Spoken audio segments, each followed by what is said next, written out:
नमस्कार दोस्तों, स्वागत है आप सभी लोगों का आर एस वाव पर। दोस्तों, आज हम लोग एक ऐसी महिला के बारे में बात करने वाले हैं, एक ऐसी महिला जासूस जो कि पहले रशिया के लिए काम करती थी, लेकिन फिर बाद में मन बदला, तन बदला, सब कुछ बदला और उसके बाद में रशिया के व्लादिमीर पुतिन के खिलाफ ही इन्होंने बगावत जो है वो शुरू कर दी। लेकिन जिस समय इन्होंने काम किया, रशिया के लिए बहुत पुरजोर से काम किया और बहुत जबरदस्त तरीके से काम किया, लेकिन एक टेक्निक इन्होंने इस्तेमाल की, सेक्स पायोनिस्ट। ये टेक्निक क्या होती है इसके बारे में हम लोग जानेंगे और आखिरकार ऐसी क्या आन पड़ी थी कि व्लादिमीर पुतिन को खुद को इस महिला को ट्रेनिंग देनी पड़ी थी। चलिए शुरुआत करते हैं आज की जबरदस्त स्टोरी को। बहुत बेहतरीन कहानी है कि x Russian sex spy reveal how she seduces her target. It's about psychology of man. मतलब एक इंसान जो है, एक आदमी, उसको कैसे साइकोलॉजी की जाल में फंसा कर ये राज जो है उगलवाया करती थी। इन्होंने एक टेक्निक जो है द आर्ट ऑफ सेक्स पायोनेज, इस टेक्निक का इस्तेमाल किया और उसके दम पर बहुत सारे राज जो है वो रिवील किए थे। चलिए शुरुआत करते हैं आज की इस जबरदस्त कहानी की, लेकिन उससे पहले मैं आप लोग को बताता हूं अजीत डोवाल के बारे में। अजीत डोवाल जो कि भारत के लिए एक आईपीएस ऑफिसर थे और 7 साल तक पाकिस्तान के अंदर अंडर कवर एजेंट के तौर पर काम कर रहे थे। उन्होंने खुद अपनी कहानी के अंदर यह बताया था कि एक नाई की दुकान के सामने रोड के किनारे वो कई बार भीख मांगा करते थे, रोटी वगैरह के लिए बैठा करते थे। और उसके पीछे कारण यह था कि वो जो नाई की दुकान थी वो बेसिकली एक पावर प्लांट के, न्यूक्लियर पावर प्लांट के बिल्कुल सामने थी।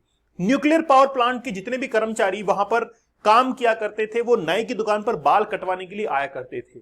उन्हीं बालों के सैंपल को वो कलेक्ट करके और भारत भेजा करते थे ताकि ये पता लगाया जा सके कि रेडियो एक्टिव जो मटेरियल है वो कहीं उनके बालों के अंदर तो नहीं है। अगर है तो इसका मतलब है कि पाकिस्तान कहीं ना कहीं न्यूक्लियर वेपन जो है बना रहा है। इस तरह के जासूस जो है वो भारत ने पाए हैं। लेकिन एक जासूस और है, माधुरी गुप्ता। माधुरी गुप्ता 2010 के अंदर भारत के लिए पहुंची थी पाकिस्तान।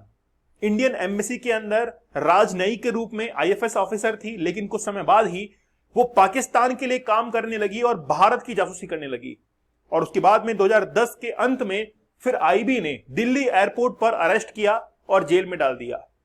तो एक जासूस जो कि भारत के लिए काम कर रहा था, और आज भी आप देखिए अजीत डोवाल जबरदस्त तरीके से काम कर रहे हैं, लेकिन भारत का होने के बावजूद भी भारत के खिलाफ बगावत की माधुरी गुप्ता ने। सिक्के के हमेशा दो पहलू होते हैं।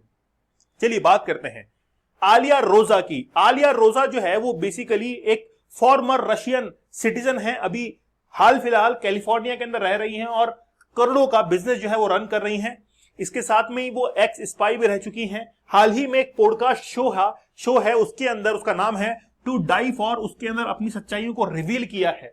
उन्होंने कहा है कि बेसिकली उन्होंने एक टेक्निक सेक्स पायोनेज का इस्तेमाल किया और जबरदस्त तरीके से उनको ट्रेनिंग दी गई, टेक्निक्स बताई गई, टारगेट्स और मिशंस के बारे में उन्होंने बताया उस पॉडकास्ट के अंदर। मतलब एक सेशन था, उसके अंदर पूरे का पूरा जो है उन्हें सच्चाई रिवील की। ये कहा कि अगर मैं इस सच्चाई को नहीं बताऊंगी तो आज ये सच्चाई मेरे मरने के बाद पूरी तरीके से दफन हो जाएगी। इसलिए मैं चाहती हूं कि मैंने अपने देश के लिए जो काम किया है वो सभी लोगों के सामने आना चाहिए। मैं अपनी साइलेंस को और ज्यादा लंबे समय तक नहीं रख सकती हूं, अपनी इस पेन को और लंबे समय तक नहीं झेल सकती हूं।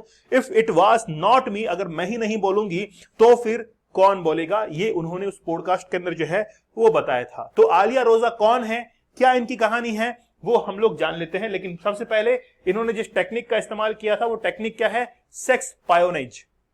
सेक्स पायोनेज में क्या होता है कि कोई भी महिला अपने देश के लिए जो जासूसी का काम कर रही है और दूसरे देश में जाकर जो टेररिस्ट है, मतलब इनका जो टारगेट है उसको हिट करने के लिए, उससे राज उगलवाने के लिए जिस भी हद तक जाना पड़े उस हद तक जाने के लिए तैयार रहती हैं।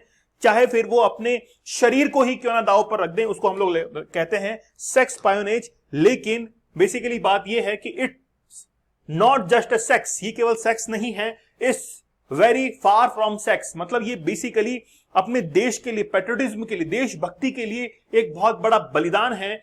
आर्ट ऑफ कम्युनिकेशन, ये बेसिकली आर्ट ऑफ कम्युनिकेशन है। आप इसको अदरवाइज मत लीजिएगा, क्योंकि जासूस बहुत जबरदस्त तरीके से काम करते हैं। हाउ टू, यानी कि उनको सिखाया गया था हाउ टू ड्रेस अप, कपड़े कैसे पहने, how to put on makeup, makeup कैसे किया जाए, how to present yourself, खुद को प्रेजेंट कैसे करें, how to speak with your targets, आपके जो टारगेट्स हैं उनको किस तरीके से उनसे बातचीत करें, and how to make your target believe in and trust you.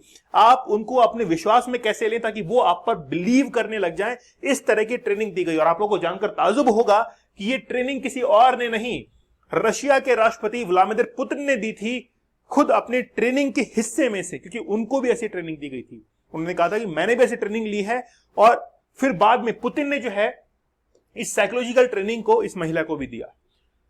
At the end of the day when I was save someone life, मतलब ये कहती हैं कि जब मैं ये काम करती हूं, चाहे मुझे कुछ भी करना पड़े, लेकिन दिन खत्म होते होते मैं ये सोचा करती थी कि मैंने अपने देशवासियों की कहीं ना कहीं जान बचाई, कम से कम एक जान जो है मैंने बचाई है मेरे जासूसी के कारण। क्योंकि हो सकता है कि कोई ना कोई टेररिस्ट अटैक जो है वो होने जा रहा हो, उसको रोक लिया हो।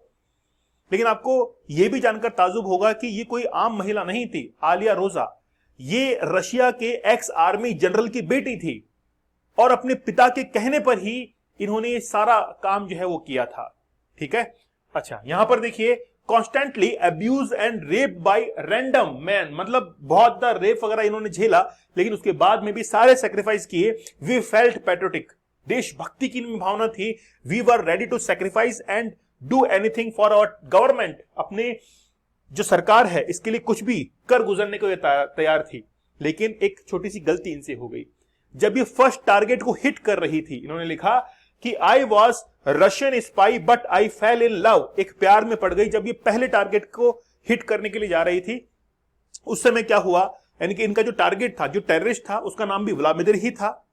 कुछ गुंडे जो थे, यानी कि कुछ टेररिस्ट इस महिला को, आलिया रोजा को, एक जंगल में जो है वो पकड़ ले जाते हैं। वहां पर जो टेररिस्ट यानी कि व्लादिमीर है, वो इस आलिया रोजा को बचाने के लिए आता है और फिर उसको बाहर निकालता है। इससे ये जो है उसके प्यार में पड़ जाती है। लेकिन तब तक ये बहुत सारे राज जो है वो उगलवा चुकी होती है अपने टारगेट से, लेकिन फिर भी रुकती नहीं है। उसके बाद में बहुत सारे जो टेररिस्ट थे, जो रशिया के टेररिस्ट थे, उनसे ये राज उगलवाती है और रशिया के अंदर उनकी इंफॉर्मेशन ट्रांसफर करती है। तो 2 दशक तक, 20 साल तक इन्होंने काम किया, और फिर बाद में ये कहती है कि मैंने फिर वो काम छोड़ दिया, और ये कैलिफोर्निया के अंदर जाकर शिफ्ट हो जाती हैं। अब बेसिकली बात यह है कि पुतिन के बारे में भी इन्होंने जबरदस्त एक कहानी जो है वो बताई। कहानी क्या है कि सच्चाई बताई कि यूक्रेन के ऊपर जब अटैक किया गया पुतिन के द्वारा, पुतिन की स्ट्रेटेजी ये थी कि यूक्रेन को कब्जे में कर लिया जाएगा। लेकिन पुतिन को यह पता नहीं था कि जैसे ही यूक्रेन के ऊपर अटैक किया जाएगा तो फिर जितने भी ये कैपिटलिस्ट कंट्री हैं ये यूक्रेन के पक्ष में आ जाएंगे। पुतिन को लग रहा था कि कोई भी जो है वो यूक्रेन के पक्ष में नहीं आएगा, लेकिन जितने भी नाटो कंट्रीज थे उन्होंने अपनी मिसाइल्स तैनात कर दी और रशिया को जो है डराना शुरू कर दिया। लेकिन पुतिन को इस बात का अंदाजा नहीं था।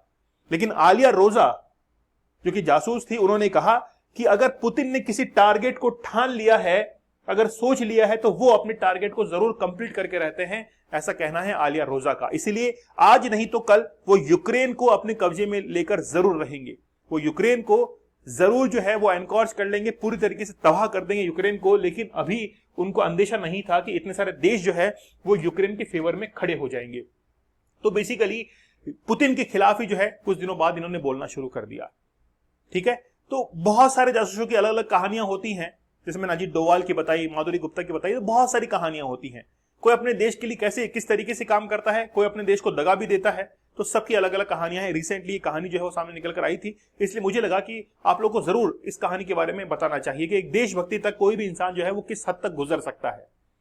चलिए, कहानी कैसी लगी, स्टोरी कैसी लगी, मुझे आप लोग जरूर बताइएगा। चैनल के ऊपर नए हैं तो आप लोग एक बार जरूर सब्सक्राइब कर दीजिए। अगर लेक्चर पसंद आ रहे हैं तो आप लोग कमेंट के अंदर एक कमेंट लिख दीजिएगा, बी कंटिन्यू, कि कंटिन्यू किया जाए। मुझे आप लोग कमेंट सेक्शन में जरूर बताइएगा, क्योंकि आपका एक छोटा सा कमेंट मुझे बड़ा अप्रिशिएट करता है। मिलते हैं आप लोगों से अगले सेशन में, तब तक धन्यवाद, थैंक यू, जय हिंद।